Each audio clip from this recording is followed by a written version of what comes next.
Teman-teman, sebelumnya kita ucapkan selamat kepada Mbak Putri Aryani yang memenangkan Golden Buzzer di America's Got Talent gitu ya.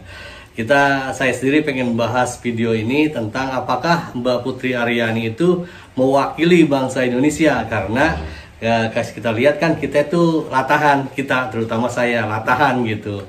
Mbak Putri Aryani selepasnya pulang dari Amerika juga langsung diundang sama Pak Presiden Jokowi untuk nyanyi di Istana Negara. Kemudian diundang sama Om Deddy Corbuzier di podcastnya. Kemudian dibahas sama Profesor Renal Kasali begitu. Kita kayaknya, walau saya sendiri sama sekali nggak ngebantuin teman-teman. Saya nanya ke teman, apa bantuin waktu Mbak Putri Aryani pergi untuk ikut lomba? Enggak, ngokosin enggak, tapi kita ikut seneng gitu, karena kita merasa sesama bangsa Indonesia gitu. Nah, kita bahas dalam video ini apakah Mbak Putri Aryani mewakili bangsa Indonesia dan bagaimana caranya kita dapat inspirasi gitu. Mbak Putri itu jadi inspirator bagi kita semua bangsa Indonesia yang saudara senegaranya gitu.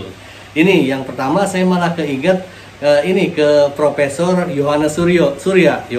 Profesor Yohanes Surya itu ahli fisika gitu. Beliau bilang begini, pada dasarnya tidak ada semua anak yang bodoh, tidak ada anak yang bodoh.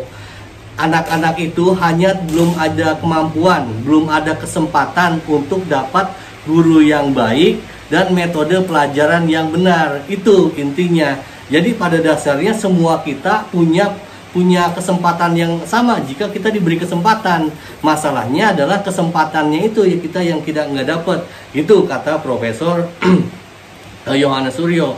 Bahkan Profesor Yohanes Suryo sendiri bilang begini, coba beri saya anak Papua yang paling bodoh, akan saya didik dia jadi anak yang paling cerdas, yang paling pintar. Dan beliau buktikan, jadi dapat medali fisika gitu, Olimpiade fisika gitu, siswa-siswanya banyak yang jadi juara di Olimpiade fisika begitu. Beliau membuktikan begitu.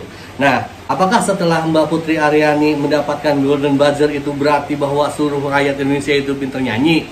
Nah, itu pertanyaannya gitu. Ya, untuk melihat itu, coba ke teman-teman ingat lagi kata Einstein. Kata Einstein begini, pada dasarnya semua anak itu jenius. Pada dasarnya semua anak itu jenius. Yang membedakan adalah kesempatannya, cuman beda-beda gitu. Misalnya kita analogikan, setiap anak itu ada yang ikan, ada yang burung, ada yang kucing, ada yang gogok begitu.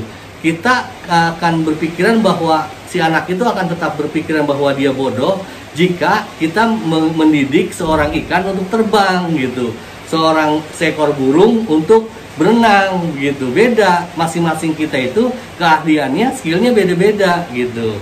Itu yang perlu teman-teman ingat. Nah, Mbak Putri Aryani makasih sekali, beliau udah memberi inspirasi bahwa beliau dengan segala kekurangannya dia bisa membalikkan menjadi kelebihan, menjadi juara begitu. Itu intinya. Itu yang harus kita acungin jempol kepada Mbak Putri Aryani. Beliau juga di podcastnya Om Deddy Corbuzier cerita bahwa pada saat perjuangannya beliau nggak ada dukungan. Yang mendukung itu cuman orang tuanya dan ada 2 sahabatnya begitu. Coba cek aja di videonya, podcastnya Om Deddy Corbuzier. Jadi kita itu emang kecenderungannya manusia itu begini, pada saat kita berusaha mah jarang yang bantuin, pada ogah membantuin itu.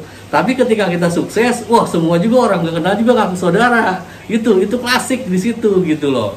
Nah, kembali lagi ke pernyataan Albert Einstein bahwa setiap orang itu punya keahlian sendiri-sendiri. Ya tidak berarti juga kalau kita orang Indonesia terus kita pinter nyanyi kayak Mbak Putri Aryani, kayak saya misalnya, suara saya fals. Saya menyanyi, saya kan Maggie Jet. Kalau nyanyi saya paling bisanya yang di sana tempat lahir beta. Itu doang. Yang mana mungkin saya dapat Golden Buzzer. Setiap kita itu keahliannya beda-beda begitu. Nah, kembali lagi ke pertanyaan, apakah Mbak Putri Aryani itu mewakili bangsa Indonesia? Gitu pertanyaannya. Tadi kan saya tanya ke teman saya, iya mewakili. Kita kan orang Indonesia ikut seneng, walaupun kita ngebantuin enggak. Pada saat Mbak Putri berusaha berjuang, dia berjuang sama keluarganya. Pas beliau sukses aja, kita ikut ke bawah tenar, wah Indonesia begitu ya. Terus kayak inget lagi kayak di pertandingan tenis aja misalnya. tenis tahu kan yang Grand Slam kayak Wimbledon, kemudian apa Roland Garros kayak begitu. Itu kan kayak Roger Federer, kemudian Novak Djokovic, Rafael Nadal, kemudian Andy Murray, itu kan seolah-olah mewakili bangsanya, padahal enggak. Misalnya gini, Roger Federer kan dari Swiss, tapi apakah ketika Roger Federer dipanggil untuk lomba di Grand Slam itu mewakili negara Swiss? Gitu. Saya lihat di sejarahnya di America's Got Talent juga, America's Got Talent itu kan acara TV yang disediakan untuk orang-orang Amerika dan abroad, seluruh dunia, bahkan terus diinikan di Inggris, kemudian sampai di Singapura, dan di Indonesia pun ada dulu kan, sampai sekarang ada Indonesia's Got Talent. Itu pun ininya dari Simon Powell yang dari America's Got Talent. Nah, tapi ketika ada kontestan, dia tidak mewakili negaranya, cuman untuk mengetahui aja bahwa misalnya Mbak Putri, oh dari Indonesia, begitu kan. Kemudian kayak Roger Federer di Wimbledon, oh dari Swiss. Untuk tahu aja, memang orang Swiss seneng ketika Roger Federer jadi juara, tapi itu tidak membuat waktu Andy Murray kalah dari Roger Federer memang sedih orang Inggrisnya, tapi pertandingan tetap dilanjutkan karena itu mah tidak berkaitan dengan negara, begitu kan. Jadi kalau saya sih, saya pengen teman-teman objektif gitu. Objektifnya itu begini, saya mencontohkan ke istri juga saya contohkan, misalnya begini, kayak kalau mewakili itu, kalau di penelitian ilmiah itu kan ada dua metode kualitatif sama metode kuantitatif. Kalau metode kualitatifnya ya kita tanya aja, sebenarnya kayak saya ngebantuin nggak waktu Mbak Putri Aryani lomba gitu, nggak ngebantuin, jadi nggak mau wakil saya ngerasa gitu, cuman saya ikut seneng aja gitu. Gitu. Nah, metode kuantitatifnya begini, gampangnya itu kayak kita sebagai contoh, kita ada satu kotak isinya jeruk semua, kita ngambil satu jeruk, kemudian kita kupas, kita makan, oh manis.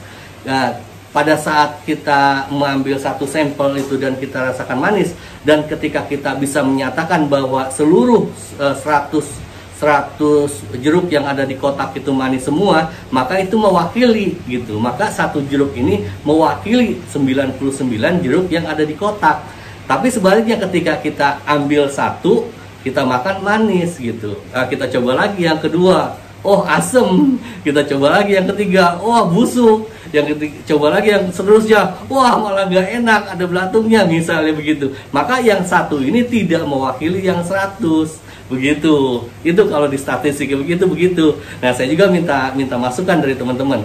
Kira-kira menurut teman-teman Mbak Putri Aryani mewakili bangsa Indonesia apa enggak? Saya sih berharap teman-teman nulisnya iya mewakili, karena saya pun merasa begitu biar kebawa keren. Tapi ketika misalnya ada misalnya orang-orang yang berprestasi, tolong jangan dibiarin aja gitu. Kayak ini aja misalnya, kayak di drone, Omki itu prestasinya, potensi untuk prestasinya besar sekali, tapi jarang yang ngebantuin. Coba kalau Omki misal jadi juara, ngalahin MCK EPP, ngalahin Mr. Steel, mungkin Bang Sogo juga ngaku saudara kali ke Omki.